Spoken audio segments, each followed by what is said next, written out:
தேவனே நான் ஓமதண்டையில் இல்லோம் நெருங்கி சேர்வதே என் ஆவல் பூமியில். 1 ராஜாக்கள் 10:21, 10:27. ராஜாவாகிய சாலமோனுக்கு இருந்த பான பாத்திரங்கள் எல்லாம் பொன்னும், லீபனோன் வனம் என்கிற மாளிகையின் பனிமுட்டுகள் எல்லாம் பசும் பொன்னுமாய் இருந்தது. ஒன்றும் வெள்ளியினால் செய்யப்படவில்லை. சாலமோனின் நாட்களில் வெள்ளி ஒரு பொருளாய் எண்ணப்படவில்லை. எருசலேம் ராஜா வெள்ளியை கற்கள் போலவும் கேதுரு மரங்களை பள்ளத்தாக்குகளில் இருக்கும் காட்டத்தி மரங்கள் போலவும் அதிகமாக்கினார். பாத்தீங்களா?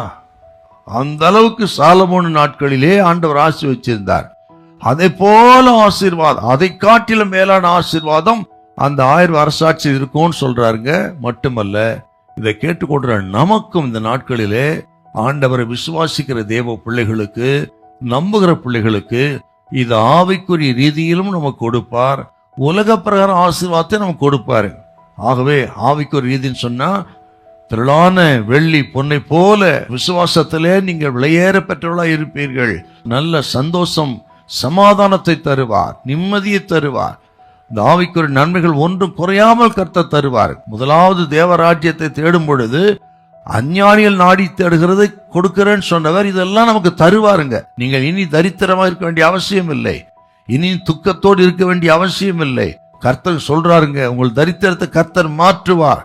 விசுவாசிங்க, நல்ல சந்தோஷம், சமாதானத்தை தருவார். ஒருவேளை கேட்கிறவங்க குடும்பத்துல சமாதானம் இல்லாம இருக்கலாம், நிம்மதி இல்லாமல் இருக்கலாம். எதற்காக அந்த வாழ்க்கையை நினைக்கலாம், சில தற்கொலை செய்ய வேண்டும் என்று எண்ணத்தோடு இருக்கலாம். நமது ஆண்டவர் யார் என்றால் இழந்ததை திரும்ப கொடுக்கிறவர், மறுபடியும் கட்டுகிறவர், மறுபடியும் சீரமைக்கிறவர், சந்தோஷத்தை கொடுக்கிறவர், திரளான ஐஸ்வர்யத்தை கொடுத்து கனம் பண்ணுகிறவர். ஆவிக்குரிய காரியங்களிலே உலக பிரகாசத்தை தருவாருங்க. ஆகவே விசுவாசிங்கள். அது மட்டுமல்லங்க, நீங்கள் இதே 60:22 பாருங்களேன். சின்னவன் 1000 சிறியவன் பலத்த ஜாதியுமாவான். கர்த்தராகிய நான் ஏற்ற காலத்தில் இதை தீவிரமாய் நடப்பிப்பேன்.